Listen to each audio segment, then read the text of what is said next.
ways to get organized for back to school. And whether you have school-aged kids or not, or have already started, I think these tips are going to be really fun for you to get organized for just this time of year. And if you know me, my business Nest Happy, I help transform family chaos into functional and organized systems. And I have a lot of tip videos on how to get organized, not only in your home, but in your mind and in your calendar. And as part of my 10 tips, I have three exciting offers for you. And the first one is all about video and going live, which I did unsuccessfully today, but just doing videos like these.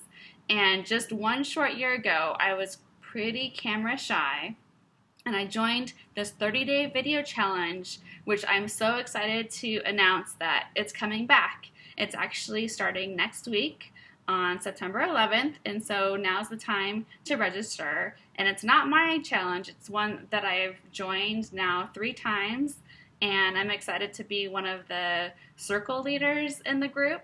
And so you can learn more details about the free 30-day video challenge by clicking the link. And it's my good friend Neve Arthur has taught me how to do this. And now I'm setting up my own YouTube channel, and I have some video courses where I teach people in this format, and it's just been really awesome for my business. So if you want to do more with video, be sure to check that out. And the other 2 offers I'm going to tell you about at the end. So without further ado, let me dive right into my 10 tips for getting organized for back to school. And so the first tip is to start with you. And a lot of times, mamas, we don't tend to schedule ourselves first. We tend to put our kids first. And, I have 2 kids. One is he's a brand new kindergartner. He's 5, and I have a 3-year-old. And I've learned that if I don't fill my cup first, then I just burn out. And so I've gotten really clear with my priorities and picked one major thing that is just for me, and that is scheduling a ballet class. I'm a lifelong dancer, and so I decided I really need to go to this class. And so I put my class on the calendar first and made sure my family is set up for me to be gone during that class. And so I encourage you to look at your priorities, look at what fills your cup, whether it relaxes you, rejuvenates you, or just makes you plain happy, and schedule that first, especially in this time of fall where the kids stuff tends to take over. Okay, tip number 2, one of my tips. Tip number 2 is to schedule intentional family activities. So again, getting organized in your calendar, see what your kid is doing, and don't tend to say yes to a lot of random sports that you get offered, and really get intentional about which after-school activities are best for your child and to limit them. And I've heard a lot about downtime and scheduling downtime after school, because a lot of, I have a kindergartner, and so far he did start already, and I'm seeing he's just exhausted when he comes home. And so I'm intentionally scheduling downtime and keeping that sacred. Other things that I'm trying to schedule are like fun things. So I'm discussing with my spouse, what do we want to do this fall? Do we want to go apple picking? Do we want to make Halloween costumes? Those type of things that I really want for my family long term, for memory building, and also just, what our family priorities are. I want to get those on the calendar first and hold that time sacred. All right, which brings me to tip number 3, keeping shopping simple. Now, back to school, especially this time of year, there could be a frenzy of, okay, I need new everything. I need a new backpack, I need new outfits, I need, you name it. And I'm here to tell you, do not give in to the buying frenzy. And for me, I've learned that I wanted to buy a really high quality backpack for my kindergartner, which I want to last many, many, many years. And I actually posted this tip recently, and somebody posted a picture of their senior in high school with the same backpack he started with in kindergarten. And I just love that idea and having long-lasting things that last throughout the years. For me growing up, we did get new outfits every back-to-school time, but I think that's kind of excess at this point. So I don't know, choose for your family what you would like to get new. And if you do go back to school shopping, perhaps decide ahead of time like what you're going to get and have your kiddo get involved and maybe pick one thing that they would love for back to school and keep it simple. All right, tip number 4 is to plan your first day photo. Now, some of my clients bought this really cute chalkboard style thing for back to school on Etsy. I have one. It is a chalkboard, but it's a small one, and I just keep it simple with that. Or, worst case, you forget, you can always take your first day photo and digitize, all the stats right on it digitally. So don't stress, but plan it out if you'd like to do something like that. Okay, tip number 5 is to get each kid a box. Now, this is getting organized in your home and how to deal with all the influx of things that might be coming home from your child, whether it's artwork related, worksheet related, or any just general work and paperwork that they bring home. And that is to get yourself like a memory style box, and I have a link to that I'll get to later. But to get yourself a label box for each kid where you have some place physically just to stuff it in when they come home from school. And you're going to thank me at the end of the year when at that point you can go through everything they brought home for the year and curate, a really cute memory book at the end of the year capturing their best work. Okay, you guys enjoying this? All right, tip number 6 is to set up your space. And you can set up your entryway area, maybe, where you leave the house.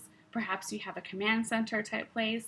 But to get yourself a hook for the backpacks for each kiddo, a place for the homework to go when it's not in the backpack, or their shoes and all their things to empower your kid and give things a home. Because those are the things that tend to pile up on your tabletop or what have you, and if you give yourself a home for it, and I have some ideas for that, let me know if you need some more, but there's ideas like for that on the worksheet I'm going to offer you at the end, or on my Pinterest page. So set your physical space up for success. All right, now tip number 7 is to simplify meals.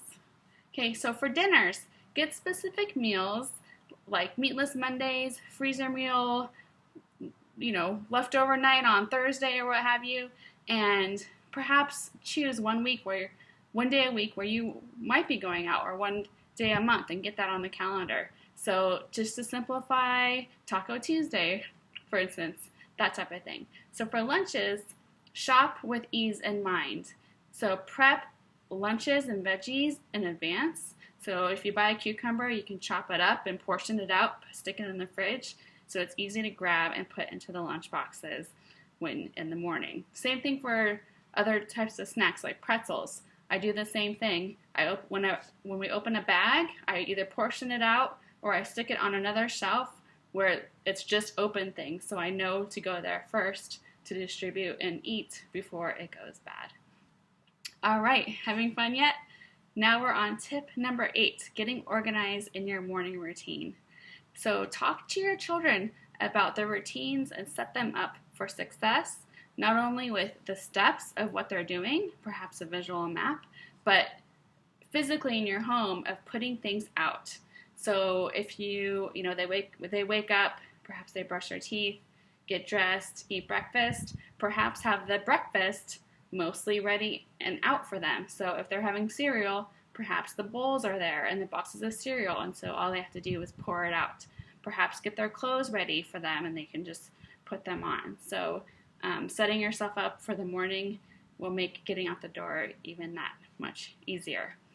And number 9 is, along the same lines as the morning routine, is perfecting your bedtime routine. Now you can also do the same things of having a visual map of the routine, setting yourself up for success in your home for that.